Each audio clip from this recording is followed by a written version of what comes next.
सर्वोच्च अदालतको जुन फैसला आएको छ यस फैसलासँगै अझै पनि यसकारण तरल स्थिति रहि नै रह्यो। सत्ता पक्ष, प्रमुख प्रतिपक्ष र नेपाल कम्युनिस्ट पार्टी नेकपाकै अर्को पक्ष आगामी दिनमा के गर्छ उनीहरू अझै पनि त्यो निर्णय, त्यो धारणा बनाइ नसकेको अवस्था छ। भलै 13 दिनभित्रमा संसद आह्वान गर्नका लागि परमादेश सर्वोच्च अदालतको संवैधानिक इजलासले परमादेश जारी गरेको छ। यो एउटा बाध्यात्मक हो। यस अन्तर्गत अब आगामी दिनमा जो प्रतिनिधि सभा पुनर्स्थापना भएको छ र यसले आगामी दिनमा संसदको अधिवेशन आह्वान हुनेछ। यो आह्वान एउटा बाध्यात्मक भएको हुनाले त्यसले के गर्ला, कसरी सरकार बन्ला, नेपाल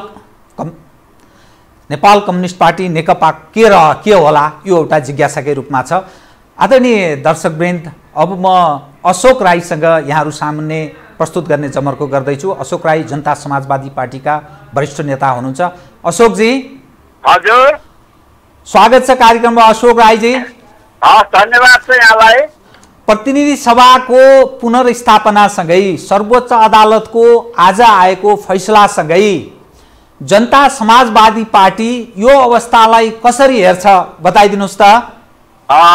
जनता समाजवादी पार्टी सर्वोच्च अदालत अथवा न्यायपालिकालाई हार्दिक चाहिँ धन्यवाद ज्ञापन गर्छ, अभिनन्दन गर्छ र न्यायपालिकाले चाहिँ आफ्नो प्रतिष्ठा र विश्वसनीयतालाई अझै चाहिँ उचाइमा पुर्याएको मात्रै छैन कि यो मुलुकको चाहिँ एकदम बिग्रने स्थिति र मुलुक चाहिँ एकदमै अस्थिरता र द्वन्द्वमा चाहिँ जाने खतरा र त्यो सम्भावनालाई समेत चाहिँ टारेको छ। र मैले बडा दुःखका साथ भन्नुपर्छ, एकजना नेतालाई एउटा अनियन्त्रित स्वेच्छाचारी वा तानाशाह बन्ने प्रक्रियाबाट समेत जोगाएको छ, रोकेको छ। यो सर्वोच्च अदालतको फैसला चाहिँ बिल्कुलै तपाईँलाई के छ भन्दाखेरि अभिनन्दनीय छ, वन्दनीय छ, स्वागत योग्य छ। स्वागत योग्य त छ, तर आगामी दिनमा राजनीतिक स्थिरता हुन्छ, कसरी बन्छ, कस्तो सरकार बन्छ, ओलीजीको राजनीतिक भविष्य के, तपाईहरु के गर्नुहुन्छ भन्ने जिज्ञासा रह्यो कि नेपाल कम्युनिस्ट पार्टी नेकपा विभाजित भइसकेको स्थिति छ, भलै त्यसले वैधता प्राप्त गरिसकेको छैन र राजनीतिक स्थिरता प्राप्त हुन्छ भन्ने आधार के बताइदिनुस् त। अब सडकमा छताछुल्लो भएको राजनीति चाहिँ संसद भित्र समेटिएर आएको छ, संविधानको चाहिँ परिधिभित्र दायराभित्र आएको छ र अबको दिनमा चाहिँ के छ भन्दाखेरि स्थिरता दिन चाहिँ सकेनन् भने त्यो चाहिँ राजनीतिक दलहरूको चाहिँ दोष हुनेछ। हामी आफ्नो ठाउँबाट बिल्कुलै नेपाली जनताको चाहिँ सेवामा समर्पित हुने, यो मुलुकलाई स्थिरता दिने सन्दर्भमा चाहिँ सचेत छौँ, जागरुक छौँ, प्रतिबद्ध छौँ। प्रधानमन्त्री केपी शर्मा ओलीले उहाँ कार्यकारी पनि भएको नाताले राजीनामा नदिएर अर्को कदम चाल्न सक्ने राजनीतिक हिसाबले कतिको सम्भावना छ? त्यो सम्भावना समाप्त भइसकेको छ। सर्वोच्च अदालतले जे फैसला गर्यो त्यो फैसला चाहिँ आएको चाहिँ के भन्दाखेरि क्षणमा नै प्रधानमन्त्री खड्गप्रसाद शर्मा ओलीजीले नैतिकता राजीनामा चाहिँ राष्ट्रपतिजीलाई दिनुहुन्छ भन्ने मलाई पुरा विश्वास छ, किनकि उहाँ चाहिँ एकजना परिपक्व र एउटा चाहिँ लामो समय चाहिँ राजनीतिमा चाहिँ बिताउनु भएको नेता हुनुहुन्छ। त्यसकारण उहाँले यो भन्दा अर्को चाहिँ फेरि सर्वोच्च अदालतको फैसलाको भावना विपरीत मुलुकलाई चाहिँ फेरि दुर्दशातर्फ लैजाने त्यस खालको दुस्साहस, त्यस खालको कदम उहाँबाट हुनै सक्दैन। त्यो मैले चाहिँ पूर्ण रूपमा चाहिँ के छ भन्दाखेरि त्यो उहाँलाई चाहिँ नैतिक बाटोमा हिँड्नुहुन्छ भन्ने चाहिँ विश्वास चाहिँ व्यक्त गर्न चाहन्छु। त्यो र नैतिक प्रश्न भयो, नैतिक विषय तपाईले कुरा गर्नुभयो। राजनीतिक हिसाबले आगामी दिनमा जनता समाजवादी पार्टी के भइदियोस् भन्ने चाहनुहुन्छ र के जनता समाजवादी पार्टी पनि केपी ओली बाहेक अरू सरकारमा सामेल हुन तयार छ? त्यस्तो स्थिति हुँदा जनता समाजवादी पार्टी यो मुलुकलाई स्थिरता दिनको लागि, जनतालाई चाहिँ के छ भन्दाखेरि सेवा गर्नको लागि जुन भूमिकामा बसेर चाहिँ के भन्दाखेरि काम गर्दा उपयुक्त हुन्छ त्यो भूमिका खेल्न चाहिँ तयार छ। त्यो भूमिका भनेको कस्तो भूमिका बताइदिनुहोस्?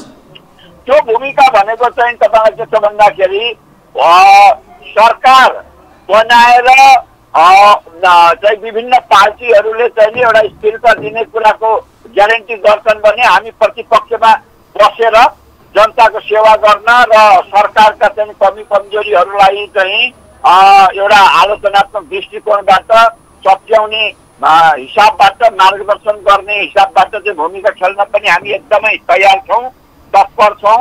होइन अब चाहिँ के भने हाम्रो भूमिका बिना स्थिर सरकार बन्न नसक्ने खालको चाहिँ अवस्था देखा पर्यो र हाम्रो भूमिकाको त्यहाँनिर चाहिँ माग भएमा पनि हामी त्यसमा पनि सोच्न सक्छौँ। आवश्यक परे सरकारमा पनि जान सकिन्छ, तर एउटा सकिन्छ होइन? हजुर, आवश्यक परे सरकारमा जान पनि सक्छ जनता समाजवादी पार्टी यदि हाम्रो भूमिका बिना चाहिँ स्थिर सरकार चाहिँ जनताले प्राप्त गर्न नसक्ने अवस्था देखा पर्यो भने हामी त्यो स्थिरता दिनका निम्ति सहभागी हुन पनि तयार हुन्छौँ। एउटा वरिष्ठ नेता पनि भएको नाताले यहाँ यो आगामी दिनमा कसरी अघि बढ्ला भन्ने एउटा विश्लेषण गर्न सकिन्छ? आगामी दिनमा हामी सबै दलहरूले बितेको इमिडिएट पास्ट निकट विगतको चाहिँ घटनाक्रमबाट शिक्षा लिनु पर्दछ र हामीले चाहिँ संविधानको भावनालाई मर्मलाई चाहिँ आत्मसात गरेर 5 वर्ष चाहिँ संसदलाई चाहिँ काम गर्न सक्ने वातावरण दिनु पर्दछ, बनाउनु पर्दछ। यसका निम्ति चाहिँ अब बन्ने प्रधानमन्त्रीले स्वाभाविक हिसाबले अब अरू विपक्षी दलको हिसाबले त तपाईँलाई 2 वर्षसम्म अविश्वासको प्रस्ताव राख्नै मिल्दैन। त्यो हिसाबले त सरकार चाहिँ सुरक्षित हुन्छ, तर सरकारमा सामेल भएका दलहरूले नै चाहिँ के पनि विथड्र गर्ने खालको, फिर्ता हुने खालको चाहिँ एउटा विशिष्ट वा अत्यन्त दुःखद वा दुर्भाग्यपूर्ण परिस्थिति भएको खण्डमा सरकार अस्थिर हुने भन्ने कुरा हो। तर चाहिँ सरकार अस्थिर हुने चाहिँ तपाईँलाई त्यो 40% 30% मात्रै सम्भावना हुन्छ पहिलेको चाहिँ तुलनामा। त्यसो भएर अब चाहिँ 2 वर्ष चाहिँ चल्ने सरकार बन्छ, जसको नेतृत्वमा बने पनि जो सामेल भएर बने पनि। अब बन्दा सर्वपक्षीय सरकारकै कल्पना गर्ने स्थिति बन्यो होइन त? एकल सरकारको सम्भावना या त्यसले आगामी दिनमा राजनीतिक स्थिरता प्रदान गर्ने सम्भावना क्षीण भयो। अब एकल सरकारको सम्भावना नै हुँदैन चाहिँ मैले भन्दिनँ, किनभने नेकपा फुटेकै छैन औपचारिक रूपमा र केपी ओलीजीको पक्षमा रहेका धेरै सांसदहरू एकता चाहिँ जारी राख्ने पक्षमा नै उभिने सम्भावना देख्छु। त्यसो भएर अब बहुमत सांसद र 2/3 भन्दा ठुलो चाहिँ बहुमत चाहिँ केन्द्रीय समितिको चाहिँ समेटिरहेको कमरेड प्रचण्ड र कमरेड माधव नेपालको चाहिँ जुन नेकपा छ, त्यो नेकपामा सांसदहरू चाहिँ बहुमत बन्ने गरी चाहिँ फर्केर आउनु भयो भने त एकल चाहिँ बहुमतको सरकार पनि फेरि प्रधानमन्त्री फेरिएर बन्न सक्छ नि। हस् अशोक राईजी, धन्यवाद। हस्, यहाँलाई पनि आदरणीय दर्शकवृन्द, उहाँ हुनुहुन्थ्यो अशोक राई, जनता समाजवादी पार्टीका वरिष्ठ नेता, पूर्व मन्त्री, एउटा अनुभवी पनि व्यक्ति हुनुहुन्थ्यो। अब हुन सक्ने राजनीतिक अवस्था कसरी अघि बढ्ला, जनता समाजवादी पार्टीले के गर्ला भन्ने विविध जिज्ञासाहरूलाई सम्बोधन गर्दै अशोक राईका अनुसार आवश्यक पर्यो भने जनता समाजवादी पार्टी यदि स्थिर सरकार आफूहरूको कारणले बन्न सकेन भने त्यो सरकारलाई सघाउने या त्यो सरकारमा सामेल हुन सक्ने कुरा पनि उहाँले बताउँदै हुनुहुन्थ्यो। र तर पनि आगामी दिनमा नेपालको राजनीतिक यात्रा कसरी अघि बढ्ला भन्ने एउटा प्रश्नको रूपमा रहिरहेको छ र यो विश्लेषणकै विषय पनि रहिरह्यो। आदरणीय दर्शकवृन्द, म यहाँहरू सामुन्ने प्राध्यापक डाक्टर सुरेन्द्र केसी राजनीतिक विश्लेषकलाई यहाँहरू सामुन्ने प्रस्तुत गर्ने जमर्को गर्दैछु। हेलो डाक्टर साहब। हजुर, स्वागत छ डाक्टर साहब। धन्यवाद जीवराम। डाक्टर साहब, यो अब सर्वोच्च अदालतको जुन फैसला आयो, यो सर्वोच्च अदालतको फैसलासँगै अबको राजनीतिक यात्रा कुन ढङ्गले अघि बढ्ला, प्रधानमन्त्री केपी ओलीको राजनीतिक भविष्य के रहने र नेपाल कम्युनिस्ट पार्टी नेकपा कुन अवस्थामा प्रवेश गर्ला डाक्टर साहब? अब शेरबहादुरको नेतृत्वमा सरकार बन्छ, केपी ओलीसँग संयुक्त सरकार बन्ने जस्तो एउटा सिनारियो देखा पर्छ। त्यो भएन भने माधव नेपालको प्रधानमन्त्रीत्वमा नेपाली कांग्रेस फुट्न पनि सक्छ। दुईटा सम्भावनाहरू देख्दैछु म।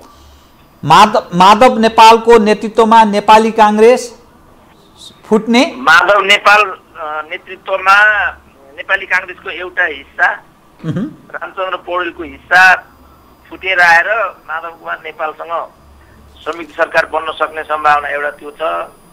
अथवा शेरबहादुरको प्रधानमन्त्रीत्वमा केपी ओलीका मान्छेहरूको संयुक्त सरकार बन्ने अर्को सम्भावना त्यो देखिन्छ। अब प्रधानमन्त्री केपी शर्मा ओली र उहाँले नेतृत्व गरेको पार्टी र यसको उहाँको पक्षको राजनीतिक भविष्य उपर यदि त्यस्तो हुन सकेन, केपी ओलीको बुताबाट बाहिर गयो सत्ताको बागडोर भने त्यसले केपी ओलीको राजनीतिक भविष्य के रहन्छ? अब केपी ओलीसँग 40% को सम्भावना के हुन्छ? अब 84 जना सांसदहरू त केपी ओलीसँग त रहने नै भन्ने छ।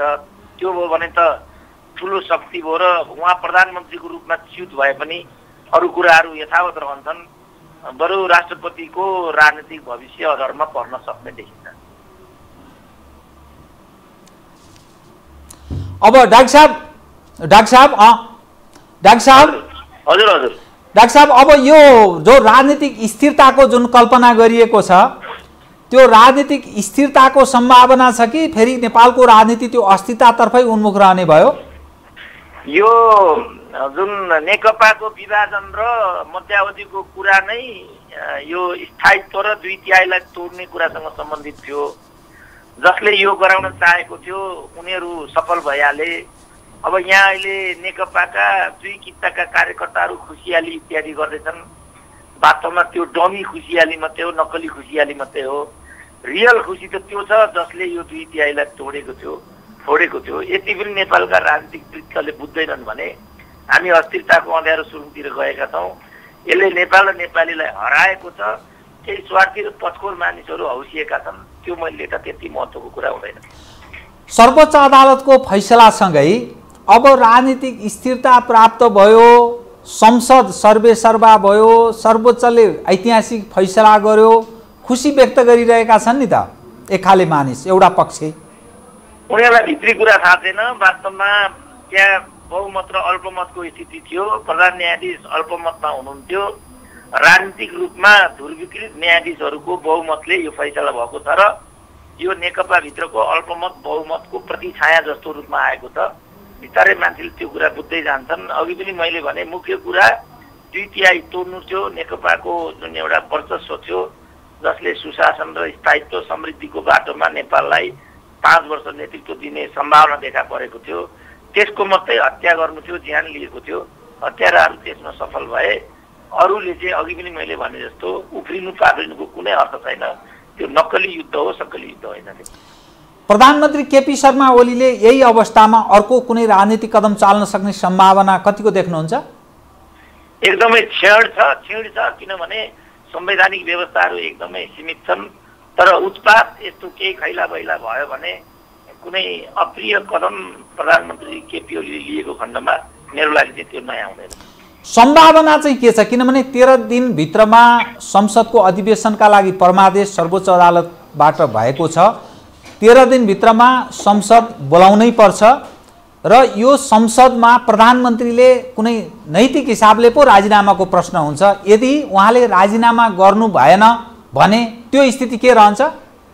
होइन, अब उहाँले राजीनामा नगर्ने भन्ने त कुरै आउँदैन कि उहाँले जबरजस्ती गरेर अब सङ्कटकालको बाटो अथवा अरू कुनै बाटोतर्फ जानुपर्ने हुन्छ। तर अस्तव्यस्तता र अप्ठ्यारो यति भयङ्कर छ कि 5 गते यता भएका सबै नियुक्तिहरू बदल हुने भन्ने कुरा त यिनीहरूले त यति अपरिपक्व निर्णयहरू गरेका छन् कि प्रदेश 2 को प्रमुख समेतलाई यिनीहरूले हेरफेर गरेका छन्।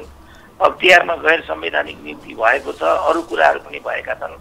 त्यसले गर्दाखेरि व्याप्त अराजकताको स्थितिलाई चाहिँ अस्वीकार गर्न सकिँदैन र त्यो अराजकता देखिएको खण्डमा अराजकता बीचबाट कुनै अप्रिय कदम प्रधानमन्त्रीले चाल्न सक्ने सम्भावना एउटा झिनो विषय देखिन्छ। तर त्यति अप्रिय र त्यति परसम्म प्रधानमन्त्री जानु होला जस्तो मलाई लाग्दैन।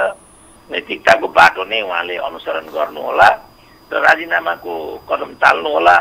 मुख्य कुरा हाम्रो स्थायित्व अधरमा पर्यो। नेपाली जनताको देखा परेको एउटा चम्किएको भाग्य यिनीहरूको सत्ता लडाइँले गर्दाखेरि फेरि भस्मासुर हुन पुग्यो। यी घिउ बेचुवा र तरवार बेचुवाहरू हुन्। यिनको पक्ष विपक्षमा लागेर हामी हौसिनु भनेको अझ नेपाल र नेपालीको भाग्य भविष्य बिगार्ने कुरा हो। म सबै देशवासीहरूलाई, कार्यकर्ताहरूलाई आह्वान गर्छु, हामीहरू नहौस्यौँ, त्यतातिर नजाउँ, संयम भएर शिष्ट प्रतिक्रिया दिएर परिपक्व हुनेतिर लागौँ। अरू कुराहरूमा हामी नअल्मुल्यौँ। मैले भन्नुपर्ने कुरा मुख्य रूपमा चाहिँ हो। धन्यवाद डाक्टर साहब। आदरणीय दर्शकवृन्द, उहाँ हुनुहुन्थ्यो डाक्टर सुरेन्द्र केसी। आदरणीय दर्शकवृन्द, म अब रामचन्द्र पौडेलसँग सम्पर्क गर्ने प्रयत्न गर्दैछु। नेपाली काङ्ग्रेसका वरिष्ठ नेता रामचन्द्र पौडेल।